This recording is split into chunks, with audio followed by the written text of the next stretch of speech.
7 राज्यों की 13 सीटों पे उपचुनाव हुए हैं, जिसका परिणाम आज आ चुका है और कांग्रेस उत्तर प्रदेश कांग्रेस कार्यालय में भी जश्न का माहौल देखा जा रहा है। हमारे साथ बात करने के लिए उत्तर प्रदेश कांग्रेस अध्यक्ष अजय राय जी मौजूद हैं, उनसे बात करेंगे। उपचुनाव में इंडिया गठबंधन ने एक बड़ी जीत हासिल करी है, क्या कहेंगे? नहीं, निश्चित तौर से इंडिया गठबंधन में चुनाव हमारे पूरे के पूरे हम 10 जीते हैं, एक इंडिपेंडेंट हमारा जीता है निश्चित तौर से। और सबसे बड़ी जीत जो आज हम बद्रीनाथ में चुनाव जीते, अयोध्या जीते, बद्रीनाथ जीते और आने वाले समय में काशी भी जीतेंगे। देखिए किस तरीके से अजय राय और पूरा कांग्रेस महकमा जो है वो यहाँ पे जश्न के माहौल में डूबा हुआ है। सबसे बड़ी चीज जो है वो उत्तराखंड के बद्रीनाथ को बताया है अजय राय ने। आप देख सकते हैं ढोल नगाड़ों से यहाँ पे जश्न मनाया जा रहा है। तमाम कांग्रेसी जो है वो यहाँ पे इकट्ठा हुए हैं और अजय राय जो है वो यहाँ पे, आराधना मिश्रा वो यहाँ पे मौजूद हैं और एक जश्न का माहौल जो है कांग्रेस कार्यालय पे देखा जा रहा है। चुनाव के नतीजे आ गए हैं और बड़ी जो शिकस्त है वो बीजेपी को दी है।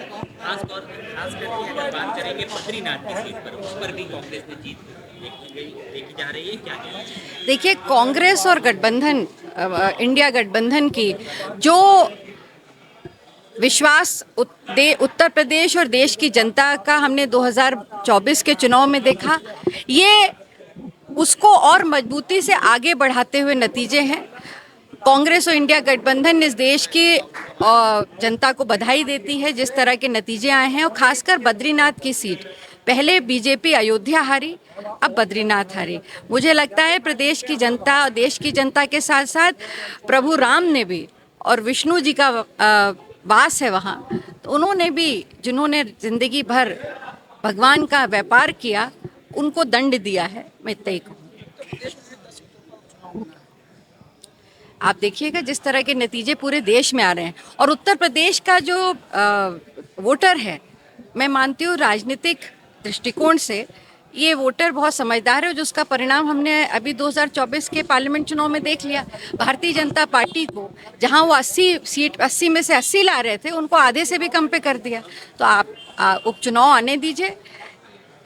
अभी तो हमने केंद्र में उत्तर प्रदेश की जनता ने बता दिया कि भारतीय जनता पार्टी की लूट भ्रष्टाचार वाली सरकार को हमने शिकस्त दी है।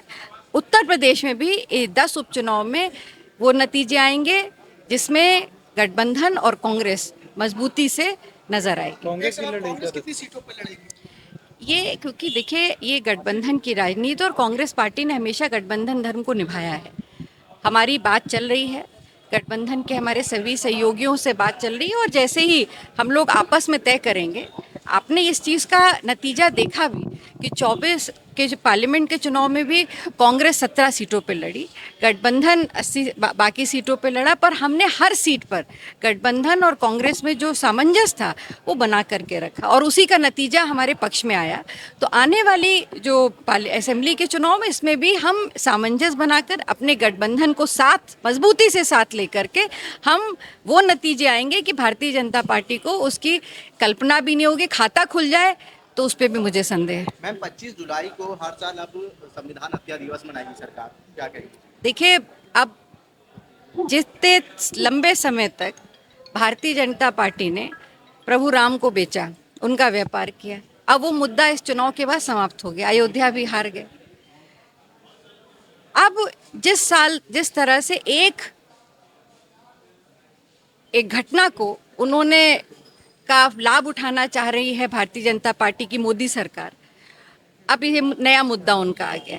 पर मैं एक जरूर बात कहूँगी कि उन्होंने तो एक दिन को संविधान हत्या दिवस बताया है। मैं तो कहूँगी कि भारतीय जनता पार्टी की 10 साल की मोदी सरकार की राजनीति में रोज संविधान की हत्या हुई है। रोज बहुत बड़े बड़े ऐसे निर्णय लिए हैं सरकार ने जो इस देश को कमज़ोर करने वाले निर्णय थे। रोज़ संविधान को कमज़ोर किया है और यहाँ तक कि 400 पार की बात करके उन्होंने संविधान को बदलने की बात कर दी थी। तो एक दिन उन्होंने संविधान हत्या दिवस मनाया है। मैं तो कहूँगी कि 10 साल का मोदी जी का कार्यकाल संविधान हत्या युग के नाम से इस देश के इतिहास में जाना जाएगा। मैम, एक आखिरी सवाल, अब जिस तरीके से अकबर नगर पे ध्वस्तीकरण की कार्रवाई करेंगे, अकबर नगर और ये अबरार नगर पे भी ध्वस्तीकरण और पंतनगर पे भी कार्रवाई करी जानी है, तो इसका क्या मुद्दा आप उठाएंगी विधानसभा में? बिल्कुल, क्योंकि वहाँ बहुत सारे ऐसे लोग थे जो लंबे समय से, एक घर इंसान अपने पूरे जीवन की कमाई से बनाता है। सरकार को ये निर्णय लेने से पहले उसकी एक मजबूत रूपरेखा बनानी चाहिए थी। अगर एलोकेशंस करने थे तो उन्हें एक योजनाबद्ध तरीके से करना चाहिए था। आपने किसी की ज़िंदगी भर की कमाई, उसका जीवन के सपने को बुलडोज़र के नीचे ध्वस्त कर दिया। तो मैं तो इतना ही कहूँगी कि ऊपर वाले के घर पे देर है अंधेर नहीं, जब उसकी लाठी चलती है तो कोई बुलडोज़र काम नहीं आएगा।